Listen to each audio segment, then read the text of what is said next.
En nombre del Padre, del Hijo y del Espíritu Santo. Amén.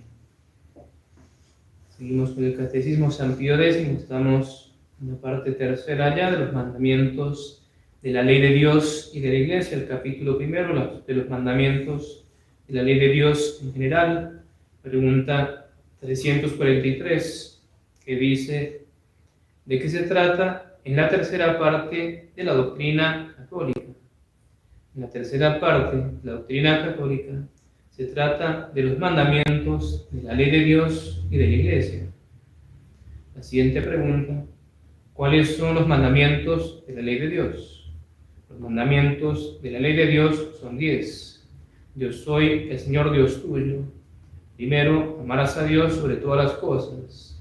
Segundo, no tomarás el nombre de Dios en vano. Tercero, santificarás las fiestas. Cuarto, honrarás a tu padre y a tu madre. Quinto, no matarás. Sexto, no cometerás actos impuros. Séptimo, no hurtarás. Octavo, no dirás falso testimonio ni mentirás. Noveno, no desearás la mujer de tu prójimo. Y décimo, no codiciarás los bienes ajenos. La siguiente pregunta, 345. ¿Por qué los mandamientos de la ley de Dios tienen este nombre? ¿Por qué se llaman de la ley de Dios? ¿Por qué les decimos así?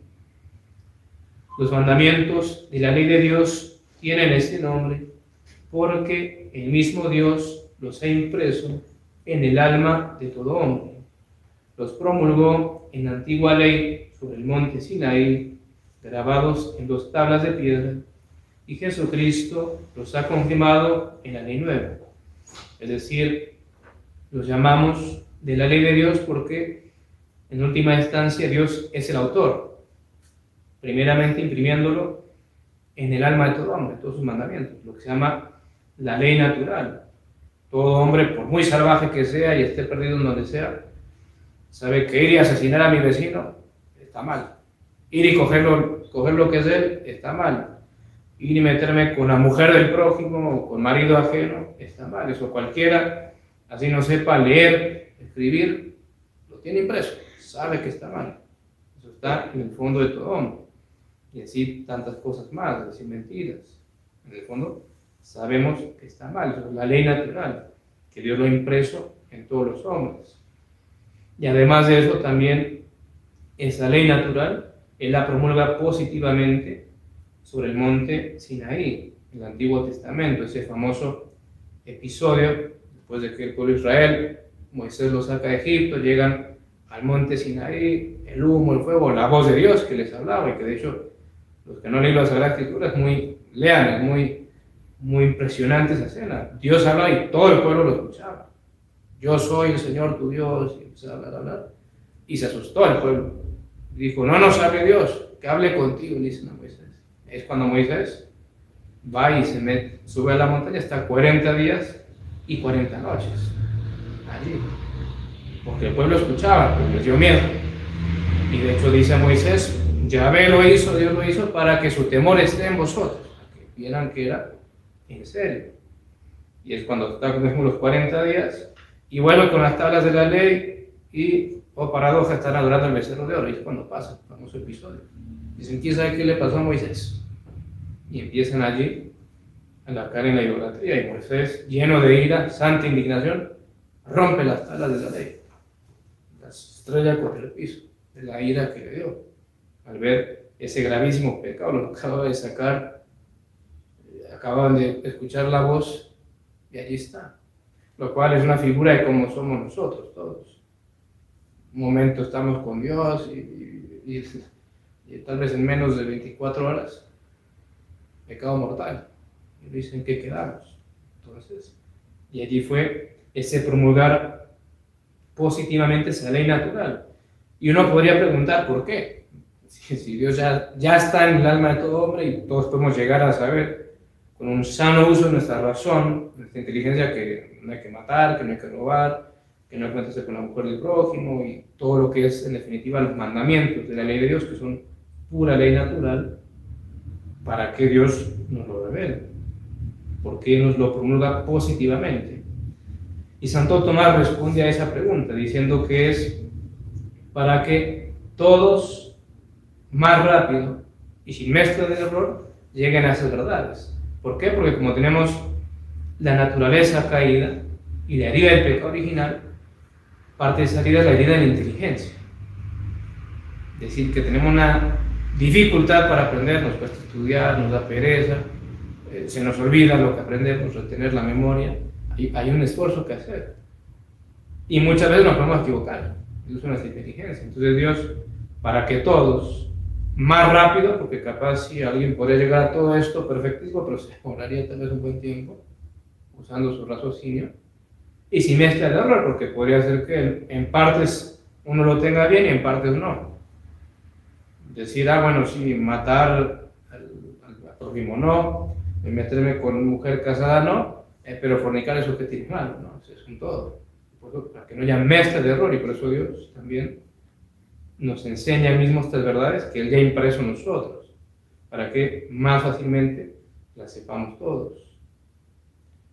La siguiente pregunta, 346. ¿Cuáles son los mandamientos de la primera tabla? Los mandamientos de la primera tabla son los 3 primeros que miran directamente a Dios de los deberes que con Él tenemos. Amarás a Dios sobre todas las cosas, no tomarás el santo nombre de Dios en vano y santificarás las fiestas. Las primeras 3 mandamientos son hacia Dios y nuestros deberes para con Él. La siguiente pregunta, 347. ¿Cuáles son los mandamientos de la segunda tabla? Los mandamientos de la segunda tabla son los 7 últimos, que miran al prójimo y a los deberes que tenemos con él. Pues primeramente hacia Dios y luego hacia nuestro prójimo. No matar, no robar, no mentir, todo eso, en última instancia, si lo pensamos bien, alguna referencia tiene a alguien que está fuera de mí, por así decir. La siguiente pregunta, 348. ¿Estamos obligados a guardar los mandamientos? Sí, estamos obligados a guardar los mandamientos porque todos hemos de vivir según la voluntad de Dios que nos ha creado y basta quebrantar gravemente uno solo para merecer el infierno. Entonces, muy importante que dice la respuesta, todos hemos de vivir según la voluntad de Dios y por eso es que hay que cumplir los mandamientos.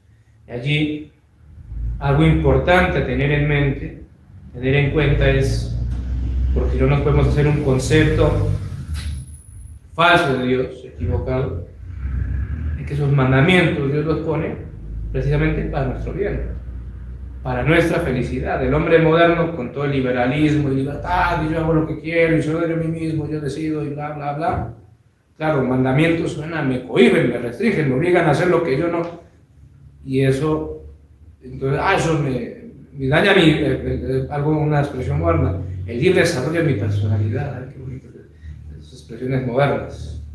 Y no, es todo lo contrario, porque esos mandamientos Dios los pone, ¿para qué? Para que nos sirvan, digamos, de guía y camino, para llegar a la verdadera felicidad, a la vida eterna, la vida virtuosa, en gracia de Dios, que es donde está la felicidad, no en el pecado, no hacer lo que a mí se me pegue la gana. Sería parecido a como, digamos, quiero ir a tal parte y está la carretera, el camino ya marcado, no, que me limitan, que yo quiero irme por otro lado. Está bien, pues, por ahí te pierdes y no llegas. Es lo mismo. O sea, la ley, los mandamientos, es para encaminarnos y llevarnos a la felicidad. No hay que imaginar como que Dios, y cuidado porque a veces uno puede estar como implícito, que Dios fuera un ser allí cruel, que me restringe y me quiere hacer infeliz, arruinar mis planes. No, todo lo contrario, todo es para nuestro bien. Todo eso lo manda para nuestro mayor bien. Si uno lo cumple, en nuestra voluntad de Dios. Y vaya si no es así, porque si uno cumple todos los mandamientos con la ayuda de Dios y no peca mortalmente, uno está con paz, tranquilo, etc. Y uno al final se salva. Y si uno los quiebra, los quebranta, todo lo contrario. Y ojo que basta, como bien hace notar el catecismo, quebrantar uno solo en materia grave para merecer el infierno. Hoy en día no es raro toparse gente que dice, no, sí, el infierno sí existe, pero para ir ahí hay que tocar muchos pecados. No, basta uno solo. que sea grave, mortal, que no me arrepiente y me confiese, uno solo y me condeno por toda la eternidad. Si tengo 1000, pues peor, porque el castigo va a ser más fuerte en el infierno. Pero uno solo basta. Eso no hay que olvidar. Uno solo. Esa tentación que tengo tal vez hacer solamente un pecado, no lo va a hacer 2 ni 3, una vez. Puede ser que lo cometas y al infierno. Porque nadie te asegura que Dios te va a tolerar más. Dios tiene un número de pecados que tolera y perdona. Entonces hay que nunca olvidar eso. Un solo pecado mortal basta para merecer el infierno. Y la siguiente última pregunta para el día de hoy, 349, ¿está en nuestro poder guardar estos mandamientos? Sí, está en nuestro poder guardar estos mandamientos, con la gracia de Dios, quien siempre está pronto a darla a quien debidamente se la pide, y porque Dios no manda nada imposible. Entonces, sí podemos, con la gracia de Dios, que es un concepto importante no olvidar, de nosotros mismos, estamos perdidos. Si realmente Dios nos abandonara lo que nosotros somos, condenados sin remedio. Pero con la gracia de Dios podemos y debemos guardar los mandamientos, vencer nuestras malas inclinaciones. Como viene a notar el catecismo, Dios se la da al que debidamente se la pide. Entonces, si estoy pecando, eso porque estoy siendo infiel a la gracia, no la estoy pidiendo. Pero yo puedo y debo vencer la tentación. Hay que pedir a Dios la gracia para ello. Y Dios no manda nada imposible, como dice el catecismo, y también otro concepto muy importante. Dios no me pide nada imposible, y en eso hay una frase muy hermosa de San Agustín, que dice algo así como, y tiene que ver con esto y lo anterior, digamos, Dios, si te pide algo y tú crees que no puedes, pídele a Él para que puedas. Es básicamente la idea. Y Dios no manda nada imposible en el fondo. Pone una prueba dura que siento que no puedo, pedir a la gracia, que sí voy a poder, porque Él no manda nada imposible. Pues si estoy en tal o cual situación complicada, ay, no puedo con esto, es muy difícil. No, sí. Dios no pide nada imposible. Pídele la gracia en todo caso. Si tú crees que no puedes, pídele la gracia y Él te lo va a dar. Es muy importante. Porque cuántas veces uno no habrá escuchado esto, casos tal vez de personas que se casan y por la razón que sea, con su culpa, la del otro, de los dos, salió mal, separación. Ah, no, yo no puedo estar solo. No, yo no me aguanto. No. No, sí puedes, porque por la razón que estás en esa situación, Dios te da la gracia que necesitas para ser casto, ser célibe y no caer en adulterio. Es muy importante no olvidar esto. Y como decíamos, si yo creo que no puedo, Dios mío, siento que no logro con esta cruz, pídele la gracia para llevar y Él te la va a dar. Dios no pide nada imposible. Dejamos ahí, Dios mediante. Mañana veremos que nos enseña el catecismo sobre el primer mandamiento de la ley de Dios. Ave María Purísima. En nombre del Padre, del Hijo y del Espíritu Santo.